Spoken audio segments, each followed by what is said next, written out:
أعوذ بالله من الشيطان الرجيم.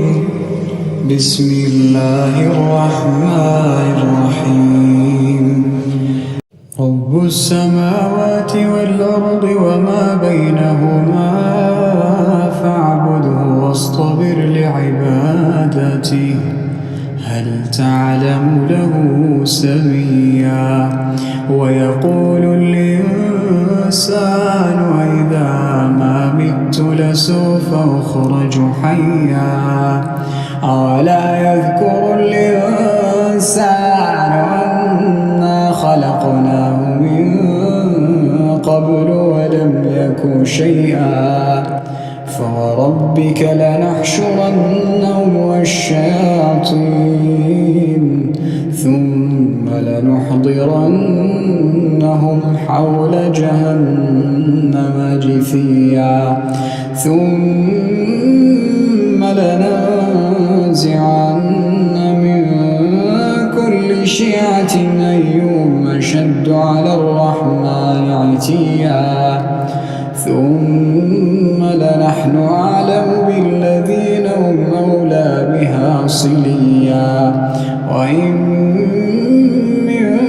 منكم إلا واردها كان على ربك حتما مقضيا. ثم ننجي الذين اتقوا ونذر الظالمين فيها جثيا.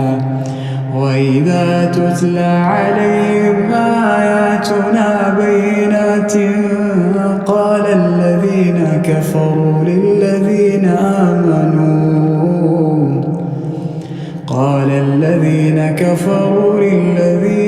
آمنوا أي الفريقين خير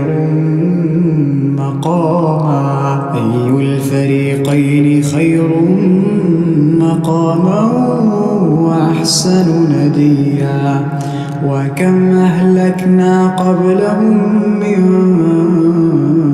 قرن هم أحسن أثاثا ورئيا. قل من كان في الضلالة فليمدد له الرحمن مدا حتى إذا رأوا ما يوعدون إما العذاب وإما الساعة فسيعلمون من هو شر مكانا وأضعف جندا. ويزيد الله الذين اهتدوا هدى والباقيات الصالحات خير عند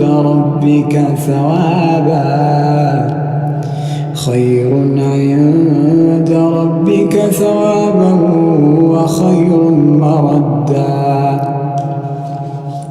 أفرأيت الذي كفر بآياتنا وقال لأوتين مالا وولدا أطلع الغيب أم اتخذ عند الرحمن عهدا.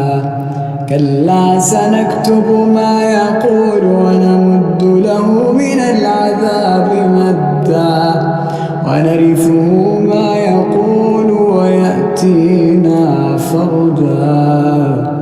واتخذوا من دون الله آلهة ليكونوا لهم عزا. كلا سيكفرون بعبادتهم ويكونون عليهم ضدا. ألم تر أنا أرسلنا الشياطين على الكافرين تؤزهم أزا. فلا تعجل عليهم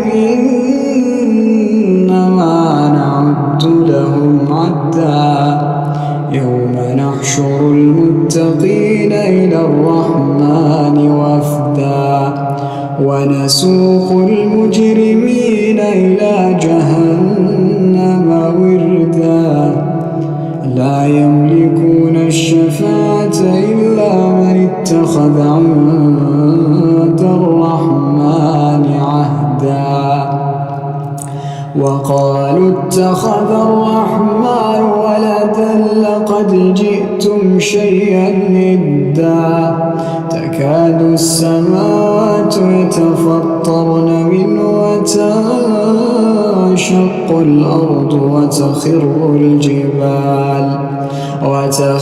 الجبال هدا أن دعوا للرحمن ولدا وما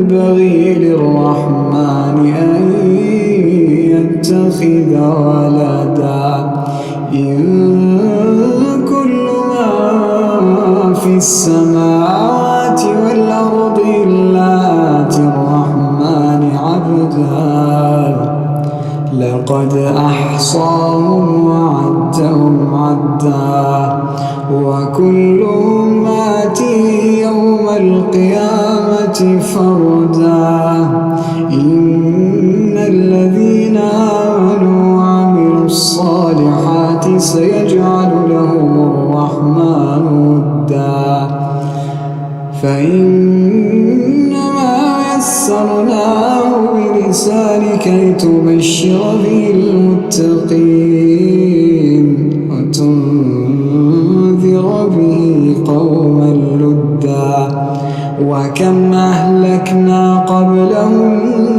من قرن هل تحس منهم من أحد أو تسمع لهم ركزا